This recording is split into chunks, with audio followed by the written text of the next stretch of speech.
అడ్డగాడిద పుట్టాడు.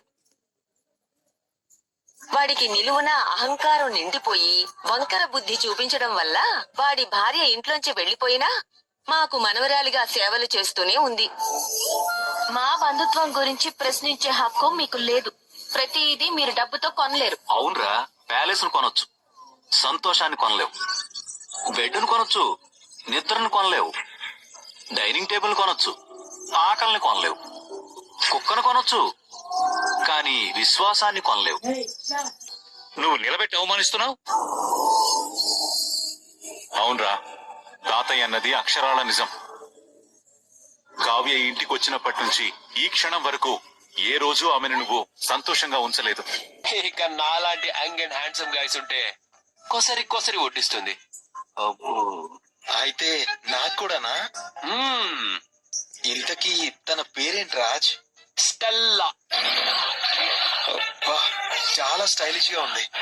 పేరు చాలా రిచ్ గా ఉంది. ఏం కాదు. ఇంతకీ సాలరీ ఎంత రాజ్? నెలకి ₹1,00,000 అత్త. అబ్బా, దుగ్గిరాల వారింటి వంట మనిషి అంటే ఆ మాత్రం లెవెల్ ఉండాలి. స్టార్ హోటల్లో చెఫ్ గా పనిచేసిందంటే కాంటినెంటల్ డిషెస్ కూడా చేస్తుంది. Very good Raj. ఒకటేంటి, ఏ వంటైనా చేస్తుంది అత్త. ఇక నుంచి ఈ కళావతి తెచ్చే ఆ వెజిటబుల్ కర్రీస్ తినాల్సిన కర్మ ఇంట్లో ఎవ్వరికీ లేదు. మీరంతా ఆరోగ్య బీమా పథకం కింద గ్రూప్ హెల్త్ ఇన్సూరెన్స్ చేయించుకోండి. ఎందుకైనా మంచిది. సారీ, కుక్ కాదు, ఏదైనా సమస్య రావచ్చు. స్టెల్లా చేసే డిషెస్ ముందు ఈ వంటలు ఆమె కాలిగోటికి కూడా సమానం కాదు. వీడికి కాస్త మతి స్థిమితం తగ్గినట్టుంది. ధైర్యం కూడా ఉండాలి, అనే నమ్మకం ఉండాలి. అది ఈ రోజు నీలో చాలా చూశాను. ఆహా, అవునా? అవును, నువ్వు పైకి కనిపించినంత కఠినంగా ఉండవని, ఒక మనిషిని అర్థం చేసుకుంటే ఇంత బాగా అర్థం చేసుకుంటావా అని నాకు ఇంకా ఉందని నాకే అనిపించేది. కానీ నన్ను నాకంటే నువ్వే ఎక్కువ నమ్మే. వంట మనిషిలాగా ఇంట్లో అడుగు పెట్టింది. ఇలాగే వదిలేస్తే ఇక్కడే పర్మనెంట్ గా సెటిల్ అయిపోతుంది. అలా మాత్రం జరగడానికి వీల్లేదు. అయినా రాజ్ ఎవరో పని మనిషిని చూస్తున్నాడు కదా మమ్మీ. ఒకవేళ నిజంగానే తను సెట్ అయిపోతే ఆ తర్వాత కావ్య ఇంటికి రావాల్సిన అవసరం ఉండదు కదా. జై, అసలు కావ్య వంట మనిషిగా ఇంటికి వస్తుందని నువ్వు ఎక్స్పెక్ట్ చేశావా?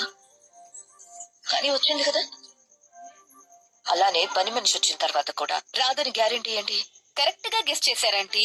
మీరు అనుకుంటున్నది నిజమే. నా చెల్లెలు తప్పకుండా తిరిగి వస్తుంది.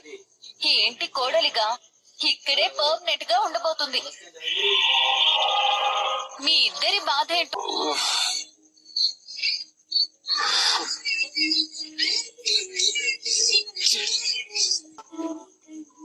ఇప్పుడు వెళ్ళి తింటే ఎవరైనా చూస్తే కళావతి అక్కర్లేదు గాని అది వండిన పుట్టు మాత్రం కావాలా అని ఎత్తి పొడుస్తారు. ఎవరు లేరు కదా, అందరూ పడుకునే ఉంటారు. వెళ్తే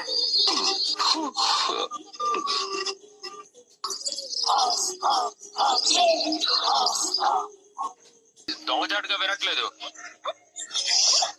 ఏదో సరదాగా కాసేపు కూర్చున్నాను అంతే.